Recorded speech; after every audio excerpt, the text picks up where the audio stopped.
In the early 7th century, Mecca was a vibrant and bustling city, alive with the sounds of traders haggling, camels braying, and pilgrims from distant lands converging on its sun-baked streets. It was a crossroads of commerce and culture, where goods, ideas, and stories flowed freely, making it one of the most important cities in the Arabian Peninsula. At the heart of Mecca stood the ancient Kaaba, a revered sanctuary surrounded by hundreds of idols, each representing a different tribal god. The powerful Quraysh tribe held sway over the city, controlling both the Kaaba and the lucrative trade that came with it. Their authority was deeply intertwined with the city's religious traditions and its many gods. Yet, amidst this world of tradition and commerce, a quiet but profound revolution was beginning. Prophet Muhammad, known for his honesty and trustworthiness as Al-Amin, began to receive divine revelations. At first, he shared these messages from God only with those closest to him, speaking in hushed tones and with great care. His beloved wife Khadija was the first to believe in his mission, followed by his young cousin Ali, who was just a boy, and his loyal freedman Zaid, who had long been part of his household.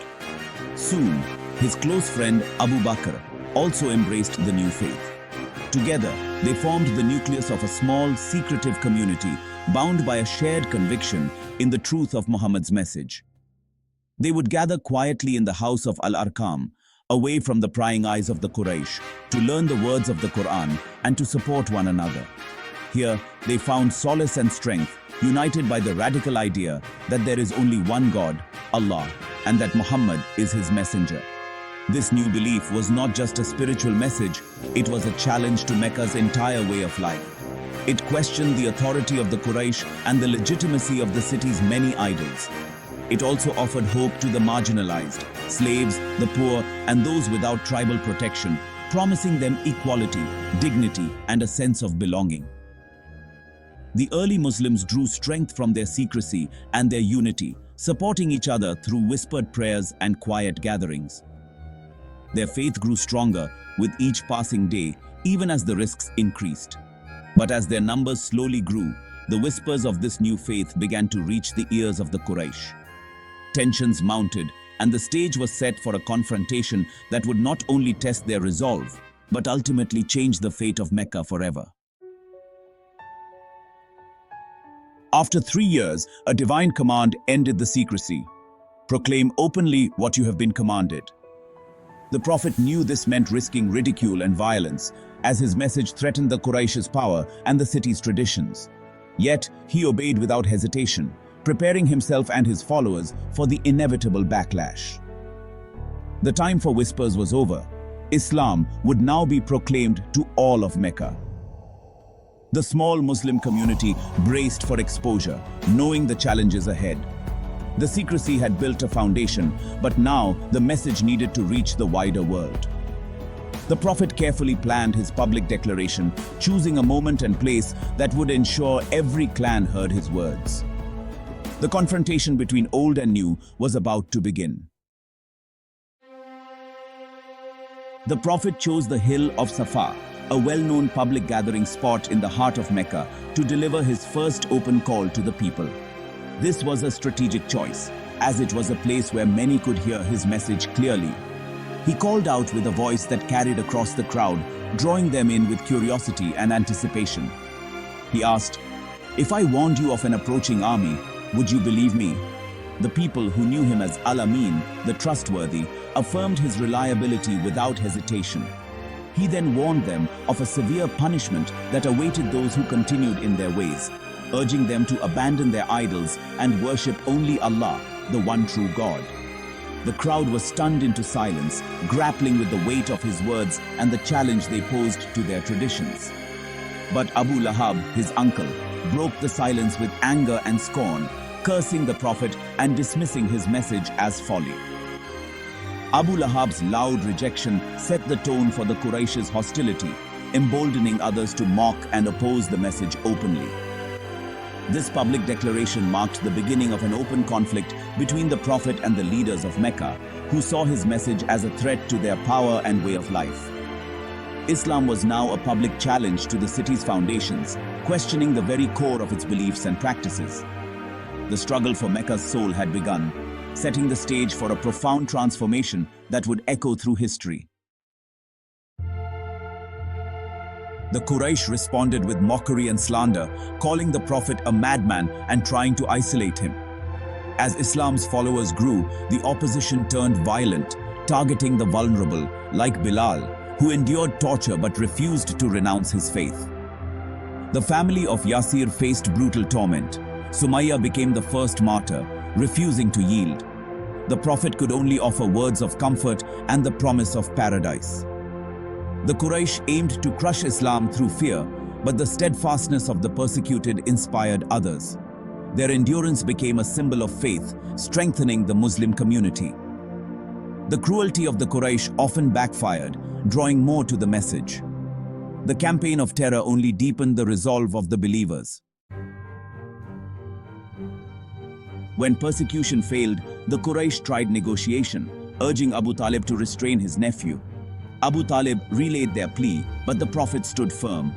If they placed the sun in my right hand and the moon in my left, I would not abandon this mission.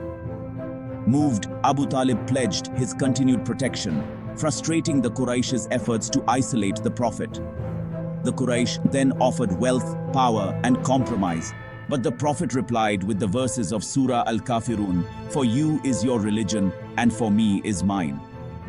The door to compromise was firmly closed. The Prophet's resolve was unbreakable, and his mission remained unchanged. The Quraysh realized persuasion and bribery would not sway him. The conflict entered a new, more determined phase. Amid persecution, hope emerged with the conversions of Hamza and Umar. Hamza, enraged by Abu Jahl's insult to the Prophet, declared his faith publicly, becoming a powerful protector of Islam. His conversion signaled that Islam was attracting Mecca's influential figures. Soon after, Umar, once a fierce opponent, was moved by the Quran's words after confronting his sister. Overcome with remorse, he embraced Islam, transforming from enemy to champion. The conversions of Hamza and Umar emboldened the Muslim community. The Quraysh could no longer attack the Prophet openly without fear of retaliation. Islam's message was now reaching the heart of Meccan society. The Quraysh imposed a harsh boycott on the Banu Hashim and their allies, isolating them in a secluded valley and cutting off all trade and support. This was a strategic move to weaken the resolve of the Muslims and their supporters, hoping to force them into submission. The valley became a prison, with its rocky cliffs acting as walls that kept them trapped and isolated from the outside world. For 3 long years, the Muslims and their kin endured severe hunger and deprivation, surviving on leaves and roots. The scarcity of food was a daily struggle, with each day bringing new challenges. Families scoured the barren landscape, desperately searching for anything edible to sustain themselves. The harsh desert sun beat down relentlessly, adding to their suffering. Despite the immense suffering, their unity and faith held strong. Even non-Muslim relatives refused to abandon the Prophet. This solidarity was a testament to their unwavering belief and commitment to each other. They found strength in their shared faith and purpose, which became a source of hope and resilience. Khadija, the Prophet's devoted wife, spent her wealth to support the besieged, further depleting her resources. Her generosity and sacrifice were crucial in sustaining the community during these trying times. She became a beacon of hope, her actions inspiring others to give what little they had. The boycott finally ended when compassionate Quraysh leaders, shamed by the suffering, annulled the pact after a miraculous sign. The boycott document had been eaten by termites, except for God's name. This divine intervention was seen as a sign of hope and a turning point in their struggle. The siege failed to break the Muslim spirit. Their faith and determination remained unshaken, and they emerged from the ordeal with renewed strength and purpose. The experience had forged a stronger bond among them, reinforcing their commitment to their cause. Their endurance became legendary, inspiring future generations. The story of their resilience and unity was passed down through the ages, serving as a powerful reminder of the strength of faith and community. The community emerged from the boycott stronger and more united than ever before. Their shared experience had transformed them, and they walked into the future with a renewed sense of purpose and hope, ready to face whatever challenges lay ahead. Relief after the boycott was brief. The Prophet soon lost his wife Khadija and his protector Abu Talib, marking the year of sorrow. With Abu Lahab as clan chief, the Prophet lost his protection and faced intensified persecution. Verbal abuse turned to physical attacks.